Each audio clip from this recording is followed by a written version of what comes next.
Okay, everybody. This is the state of affairs as of this moment. We are mocking up the bad block, the block that had the rust marks in the cylinder. We're using it as mock-up.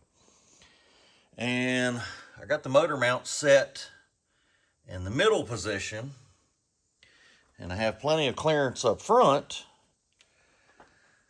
but I have, I think, excessive clearance in the back. And I even brought a head up here so we could mock it up on it. But what I'm wondering is if I move the motor mounts back one notch, what is the increment that I'm gonna scoot it back to the firewall, and am I still gonna have clearance for the head? So yeah, and the reason we're doing it with the mock-up block, we have to do it today, is because my Facebook Marketplace transmission is going to get rebuilt today, sometime today before 5 o'clock. I've got to get it out of here, drive it 20 miles to the shop, and let them have it so they can get it back to me on Monday. That was the agreement I made. I told them I would let them do it if by Monday they could get it back to me. So we're going to show you progress that we've made on the engine. Oh, and the Moser made it in. It looks awesome. Moser for the win. It is awesome. It looks better than the rest of the entire truck. And the nice wheel wood. So, yeah, Moser for the win. Shout out to them. They built it in a hurry and got it to me in a hurry. So, props to them. But the engine, we put the crank that came out of the bad block. We've got it in here. And hopefully she's going to look good. Let's see the pistons. We put the pistons in the sonic cleaner. And I'd say they came pretty clean. You know, relative. This is all relative. So, yeah. Now, I am going to move the engine to the rearmost position and check it again and see if we've got clearances, because I'd like to have it as far back as I can, but I want to make sure it doesn't hinder me from doing anything else. So y'all hang on and I'm going to show you it move back. Okay, so I think we have found our position. I know it doesn't look like much, but I did move it back one set of bolt holes. There's another position that takes it on further back, but I think that's too much. This, I can actually still get head bolts in and out. I actually tried putting the head bolts in the furthermost rear position, and I can still get them in and out. So if I had to take the heads off in the truck, then I can still actually do it, and I can get to the sensors in the back of the intake. And I believe I have clearance, even if I wanted to run the tallest high ram intake they got. I believe I have firewall clearance for that. And that gave me more room up here in the front, which never hurts to have more room to work on it. But you see, I did change the actual motor mount, the part that goes on the block. These you can actually get the bolt in. I don't know if you noticed before that there weren't any bolts in the other ones, and I will show you what I have found. On these mounts,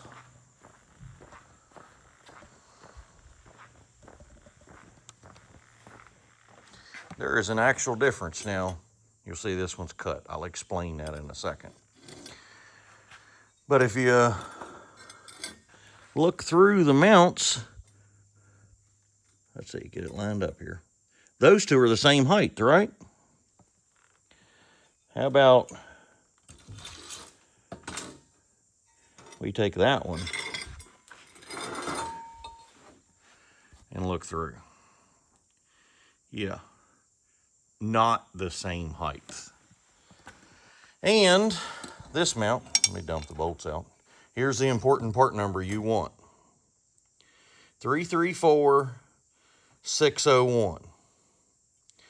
That mount is the one that actually fits those little universal adjustable motor mounts. So that's a helpful hint for anybody doing this. That's the number you want to search for.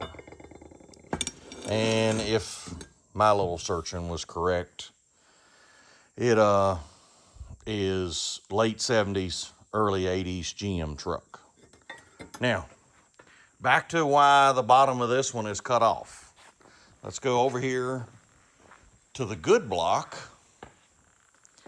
and imagine that aluminum plate is there.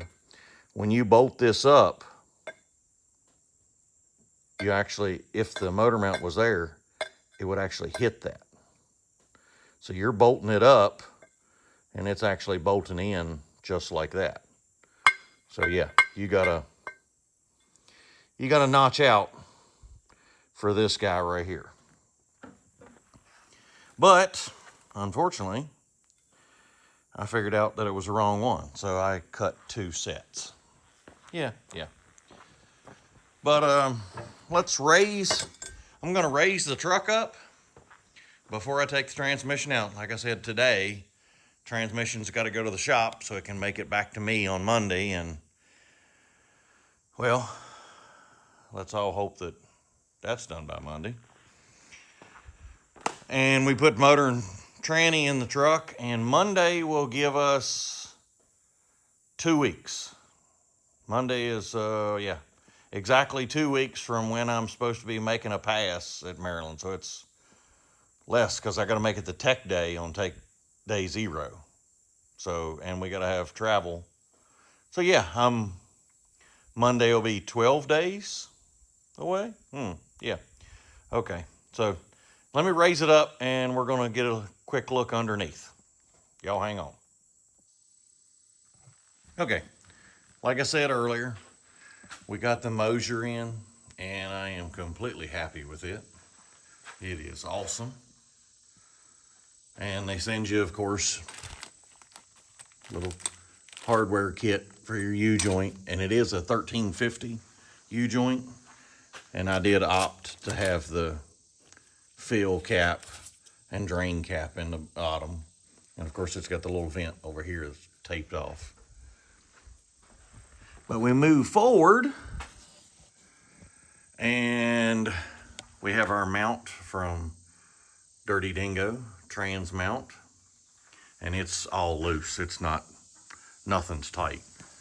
So I'm probably, I don't know if those bolt holes are gonna line up. I'm gonna have to check. I may get lucky and some of them work, but we may have to drill some new ones. And I have a little bit of room on the tunnel up there. It's not actually touching, so that's a good thing. And we do have our AN fittings for our trans lines. And like I say, our shifter linkage, I'll show that. I don't know if I've showed this in other videos. May have to show it in this one too. You can use the factory square body linkage to adapt to this to actually make your shifter work. So your shifter on your column. So if I don't show that, y'all call me out on it and I'll make sure when I get to that, not right this moment, don't call me out on it. But if I finish the truck and don't show y'all how I did that, make sure you call me out on it so I can show it, because it's really neat to use the factory shift on the column and have your 4L80, 4L60, whatever in here. Now you see on the motor mounts, they actually sat on the cradles. Everything looks nice. And the motor is set really far back. And in theory, a man could actually pull the oil pan. I did test fit the oil pan. If a man got in a bind, you could pull the oil pan off this thing without taking the block out. Now, granted, it's probably a really bad day if you're having that. You're not worried about pulling the engine, but in a pinch, it'd be cool to take the pan off if you didn't have to pull the engine. So, yeah. So I think the rear position, you see the multiple holes in the aluminum plate up there.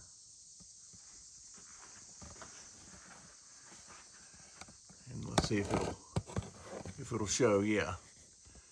See, there's the bolt I was talking about. That one right there is the one that you have to miss with the motor mount. You gotta chop it off. So, yeah, just chop it out of the way. It'll be good. Yeah, there's a block. It'll one day go to the machine shop, but not this day. We've got way too much going on. But today, now that this is set in here, I measure for a drive shaft. And on, let's see, Thursday? Yeah. Thursday, I got an appointment to get the drive shaft made. So I've got to text him a measurement, and I'll drive an hour away, pick up the drive shaft. Well, I'm going to take him the yoke. He's going to put a new U-joint in it for me and balance the drive shaft. But we'll pick up the drive shaft, like say, Monday, get the transmission back. Monday, Lord willing, we have an assembled engine. And then we got to put brakes. The brakes are already on the back, but I'm going to go ahead and run all new brake lines. These look like they've, they've had better days. Back here, they look worse. That, it looks kind of bad. And the end did snap off when we tried to get it out of the bracket for the axle. It just snapped plumb off. So, yeah. We're going to go ahead and run all new brake lines. Maybe I'll get to that while the motor and transmission's out. That'd be a heck of an idea. Let's do that. All right. Y'all hang on. Okay. We're back, and I got my camera lady back. Yes. The boss was a little busy today, so y'all were stuck with me for a little bit. I'm sorry, guys.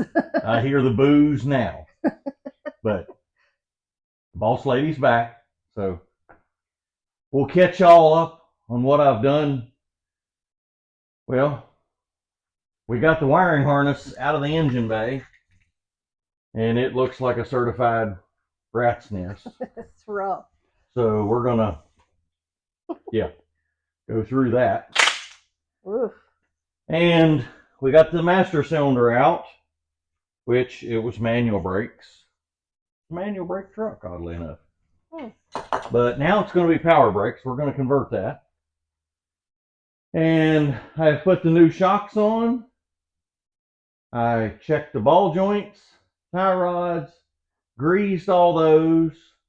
I have put new brake hoses on. We're going to run all new brake lines. Of course. We got to bolt the power brake booster up on the firewall. We're going to do some cleanup work on the firewall first. Bolt that on.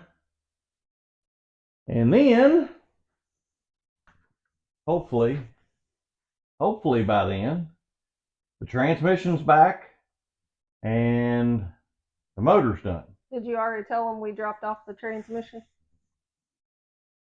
Maybe. I don't know if I did or not.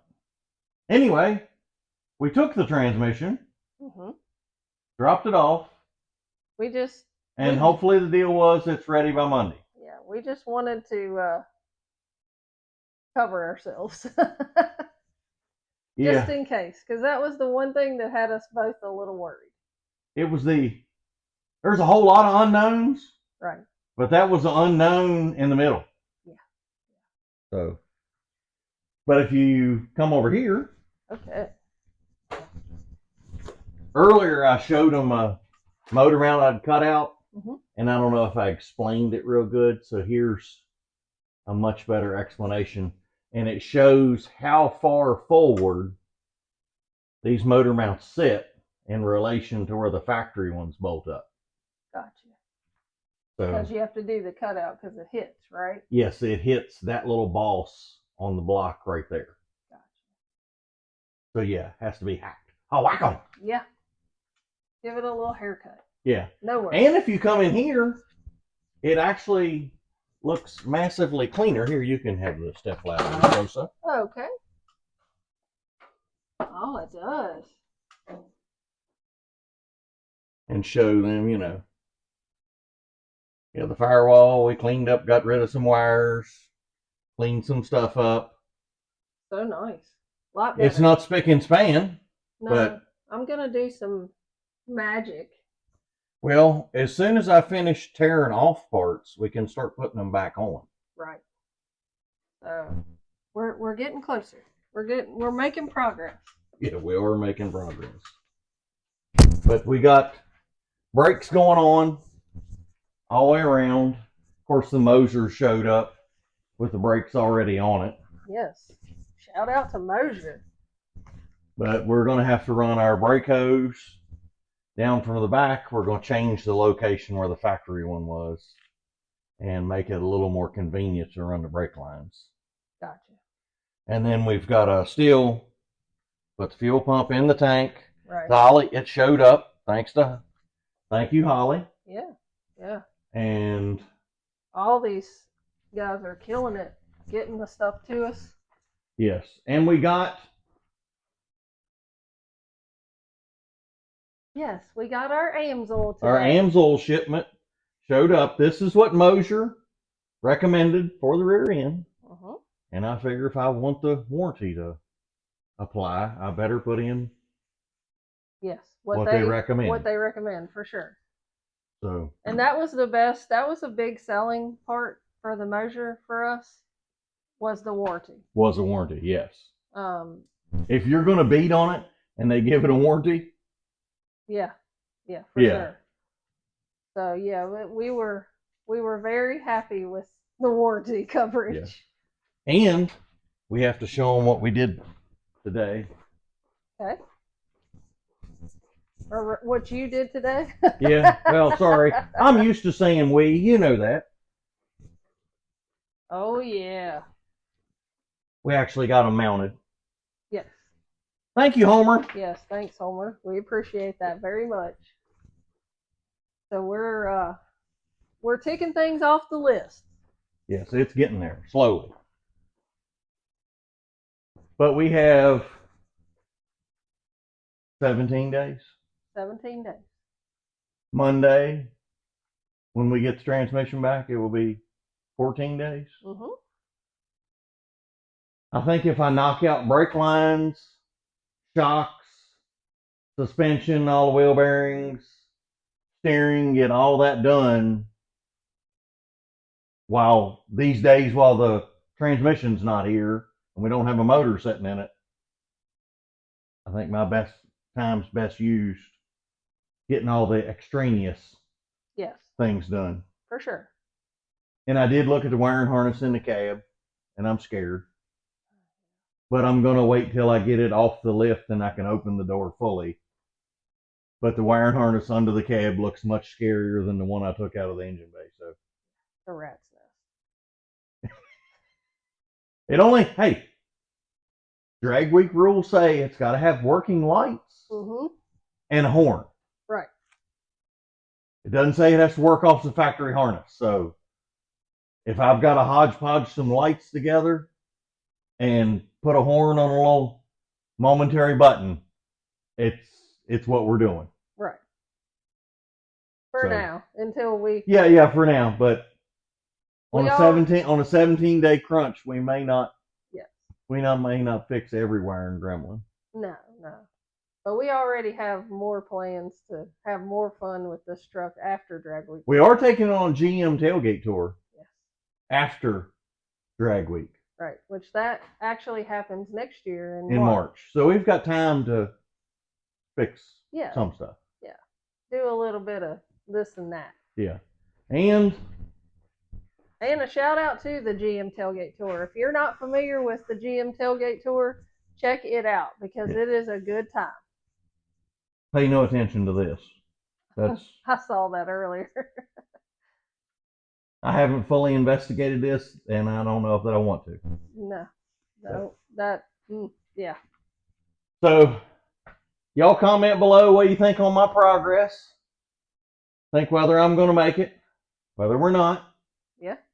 And if you got any suggestions, anything I've missed so far, tell us about it. Yeah, tell us about it, because I'd rather know about it now before we get there. We love to hear from you guys. We love your comments. We read every single one of them. Yep.